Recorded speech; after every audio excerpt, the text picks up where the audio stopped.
Bonjour à tous, bonjour à toutes. Aujourd'hui, c'est le baptême de Jésus.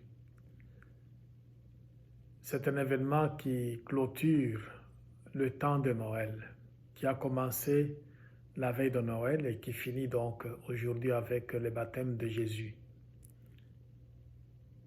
Il y a quelques jours, je suis allé à Ottawa afin d'acheter quelque chose dans un magasin de chausse-pieds. J'entre là-dedans, il n'y avait aucune décoration de Noël. Dans ce magasin-là, tout ce que j'ai trouvé, c'était plutôt des choses sur la Saint-Valentin, ce qu'on va célébrer le 14 février. Pour les commerçants, c'est comme ça. Mais pour nous les chrétiens, le temps de Noël commence donc, comme je viens de le mentionner, le 24 décembre et finit avec le baptême de Jésus. Des fois, ça va jusqu'à un peu plus tard, même au début du mois de février. Mais cette année-ci, tout était comme rapproché à cause de l'année liturgique qui est différente. On n'est même pas encore arrivé au milieu du mois de janvier. On a donc fini donc le temps de Noël. Le baptême de Jésus me rappelle quelque chose que j'avais vécu en Afrique quand j'étais dans une paroisse de campagne. Un jour, je reçois la visite d'un monsieur qui travaillait dans une caisse populaire qui me pose la question suivante. Albert, nous, quand on se fait baptiser, c'est parce qu'on est pécheur. Si on est bébé, on a au moins le péché originel. Si on n'est plus bébé, on a ce péché-là, on a aussi d'autres péchés. Et en se faisant baptiser, on reçoit l'absolution de nos péchés, mais aussi l'Esprit Saint. Jésus est allé se faire baptiser par Jean-Baptiste. L'évangile d'aujourd'hui, qui est l'évangile de Luc au chapitre 3, de 15 à 16, de 21 à 22, le mentionne. Est-ce que Jésus était aussi pécheur comme nous? Au moment où ce monsieur-là m'avait posé la question, je n'avais pas de réponse avec moi. Je lui ai dit, on peut se rencontrer plus tard, au besoin demain. Le temps de vérifier dans mes documentations pour trouver la réponse à te donner.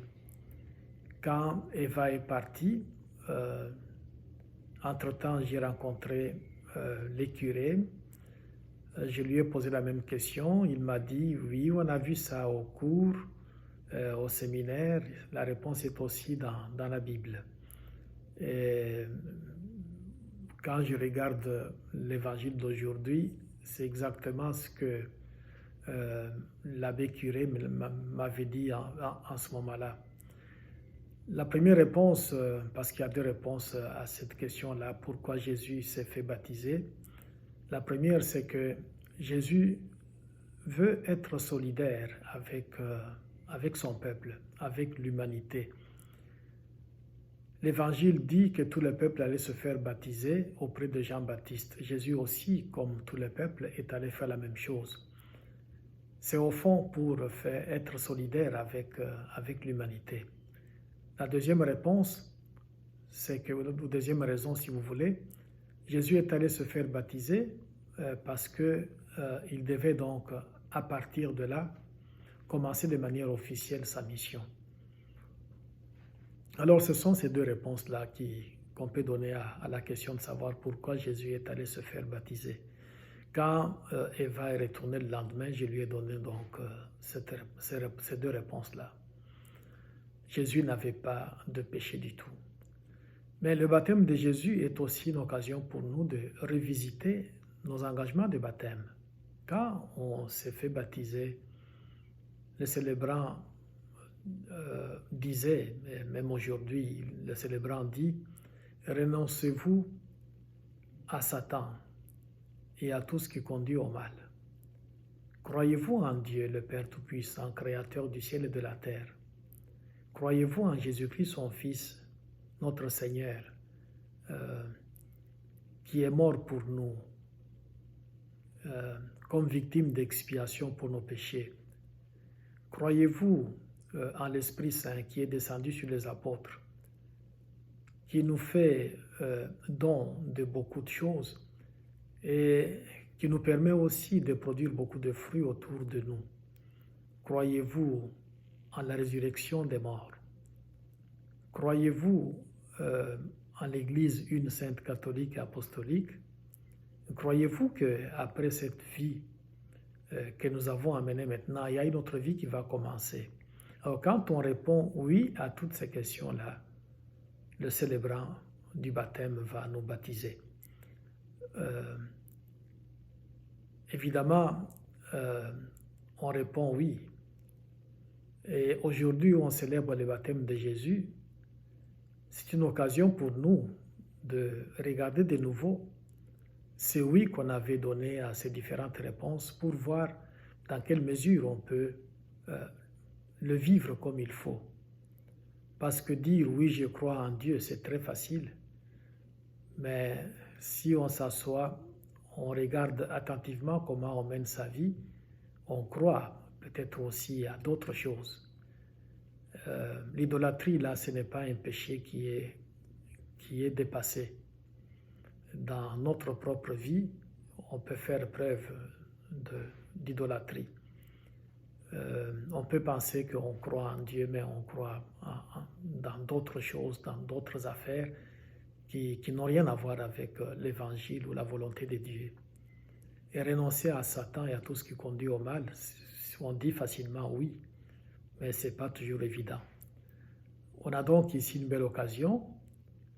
Aujourd'hui, on célèbre le baptême de Jésus. C'est mieux qu'on lui demande des grâces spéciales pour que les oui qu'on avait donnés aux questions qui nous étaient posées, si ce n'était pas à nous directement, si on était bébé, c'était à nos parents, mais qui avaient donné ces réponses-là à notre place, parce que on baptise un bébé parce que on a la garantie qu'il sera éduqué dans la foi par ceux qui ont dit oui aux questions qui étaient posées par le prêtre. C'est pour cela qu'on baptise le bébé aussi. L'idéal serait de baptiser seulement les adultes. Mais si un adulte donne une garantie comme quoi cet enfant-là, je vais l'éduquer dans la foi, le célébrant peut se fier à ça pour pouvoir donc baptiser un bébé. De toutes les façons, ça s'est produit même dans la Bible, dans la vie des chrétiens. Corneille, quand il était baptisé, je pense qu'il était baptisé, lui et les siens aussi. Parmi les siens, il n'y avait pas que des adultes, il devait y avoir aussi des enfants. Bon, quoi qu'il en soit, le baptême est quelque chose qui doit nous interpeller pour qu'à notre tour, on puisse mener à bien notre propre vie. Le baptême de Jésus intervient à un moment crucial parce que Dieu parlait à son peuple de multiples manières. Il se servait de ses envoyés. Et parmi ces envoyés, on compte les prophètes. Et Dieu parlait à son peuple à travers les prophètes. Mais ces prophètes n'ont pas vécu de manière éternelle. Les trois derniers qui sont les prophètes Agé, les prophètes Zacharie et les prophètes Malachi, à un moment donné, ils sont morts, les trois derniers. Et quand ils sont morts, le peuple vivait donc une crise très profonde parce qu'il n'y avait plus de communication entre ce peuple donc et Dieu lui-même. Et le peuple criait en disant « Maranatha, viens Seigneur. Seigneur, si tu pouvais descendre, les montagnes fondraient comme cire. » Ce peuple avait donc une aspiration profonde qui est une communication entre donc ce peuple et Dieu. Mais les prophètes étant tous décédés, la communication n'avait plus lieu. Alors, le jour du baptême de Jésus, quelque chose de fondamental va se produire, quelque chose de décisif va se produire. Le ciel va s'ouvrir et une voix va venir du ciel en disant « Celui-ci est mon fils bien-aimé en qui j'ai mis toute ma joie. Jésus apparaît donc comme étant le médiateur. Il est celui qui va dire le Père. Il est vraiment Dieu et vraiment homme. Des fois, on met trop d'accent sur sa divinité. On oublie qu'il est aussi vraiment homme. Jésus a saigné, il a pleuré, il a eu faim, il a eu soif. Il est mort. Il était vraiment homme. Mais il était aussi vraiment Dieu. Il disait à Philippe, celui qui me voit le Père, parce que Philippe lui demandait de lui montrer le Père. Il est vraiment Dieu. Il est l'égal de Dieu. Il a donc les deux natures là. Et le baptême donc de Jésus marque un tournant dans la mesure où ce pont qui était coupé entre l'humanité et Dieu va être jeté de nouveau et la communication entre ciel et terre va avoir lieu. Le baptême de Jésus donc nous permet de découvrir les choses dans ce sens-là. Le temps de Noël, comme je le mentionnais tantôt, finit avec le baptême de Jésus. Et le texte d'aujourd'hui mentionne quelque part que le peuple attendait. Le peuple était en attente. Et tous se demandaient en eux-mêmes si Jean n'était pas le Messie. Être en attente, c'est une attitude fondamentale. Être en attente. Rêver au fond. Aspirer à quelque chose, toujours. Ne jamais s'arrêter. Quand on s'arrête, on cesse d'être humain. Un vrai humain, une vraie personne humaine, va toujours être en attente. Évidemment, quand on est en attente, il y a des choses qui peuvent décevoir. Il y a des choses qui peuvent se réaliser. Mais quand les choses qui arrivent peuvent décevoir, il ne faut jamais s'arrêter à ça. Parce que les choses qui déçoivent nous permettent de devenir encore beaucoup plus matures. Et il faut toujours être en attente. C'est ça qui fait de nous de vraies personnes humaines. Alors le temps de Noël finit avec le baptême de Jésus, mais ce temps nous a permis de cheminer comme il se doit. À la veillée pascale, l'accent était mis, pas à la veillée pascale, à la veillée de Noël, le temps était mis sur la crèche. On voit les bergers, ces gens qui étaient méprisés dans la société, non seulement parce qu'ils faisaient de la sale besogne, mais aussi parce qu'ils étaient des voleurs. C'est à ces gens-là que la bonne nouvelle a été annoncée. Comme quoi, un enfant est né, il est couché dans une mangeoire, cet enfant-là n'est pas n'importe qui, il est celui qui va sauver l'humanité de ses péchés. J'essaie de paraphraser un peu. Et les bergers qui sont donc nommés dans l'Évangile, ils vont aller là où l'enfant est couché, ils vont constater les choses telles que ça leur avait été annoncé. Et quand ils partent de là, ils vont devenir au fond les premiers missionnaires. Et les gens qui vont les entendre parler vont être impressionnés par le message que les bergers leur transmettaient. Et ça montre déjà aussi, à travers ces gens, la mission de Jésus.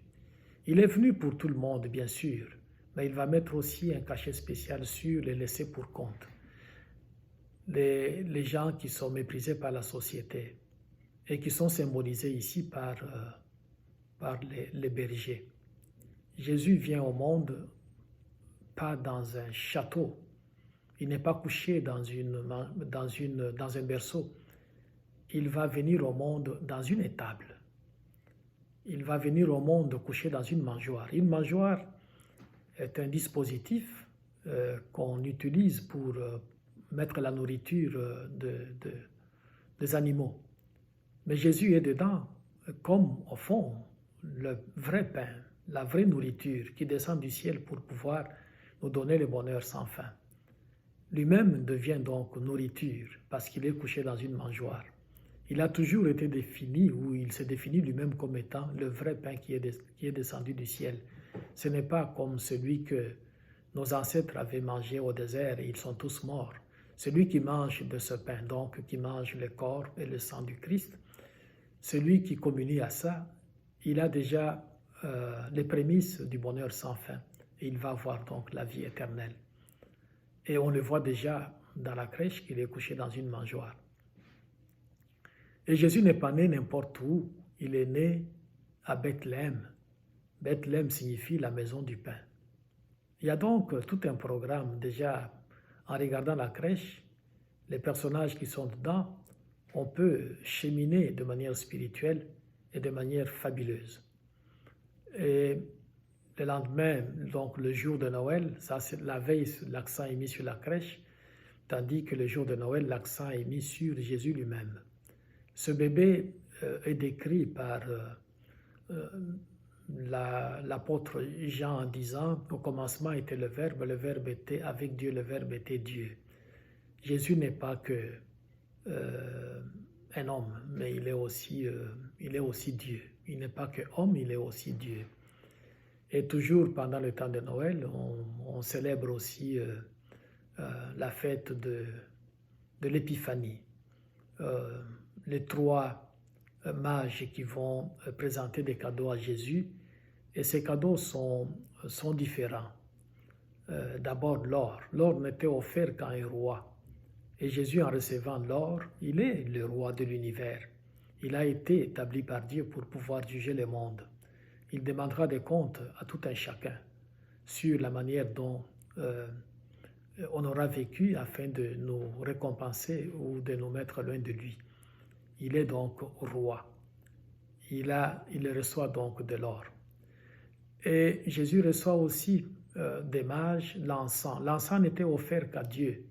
Donc Jésus n'est pas que homme, il est aussi Dieu. Il va également recevoir la myrrhe ou l'aloès, un produit qui était utilisé pour embaumer les cadavres. Et cela montre qu'il est le serviteur souffrant annoncé par le prophète Isaïe qui doit passer par la mort pour nous sauver de nos péchés. Et le temps de Noël toujours, on célèbre aussi Marie comme étant la mère de Dieu. Marie, quand elle va rendre visite à sa cousine Élisabeth, celle-ci, remplie d'Esprit Saint, va s'écrier d'une voix forte. Comment se fait-il que la mère de mon Seigneur vienne jusqu'à moi? Comment se fait-il que la mère de mon Dieu puisse venir jusqu'à moi? Élisabeth va désigner Marie comme étant la mère de son Seigneur, comme étant la mère de son Dieu. Et ce n'est pas une invention de l'Église catholique qui désigne Marie comme étant la mère de Dieu. Élisabeth, remplie d'Esprit Saint, va s'écrier en l'affirmant. On a donc là une preuve biblique comme quoi Marie est la mère de Dieu. Le temps de Noël est donc un temps propice qui peut nous aider à bien cheminer dans la foi.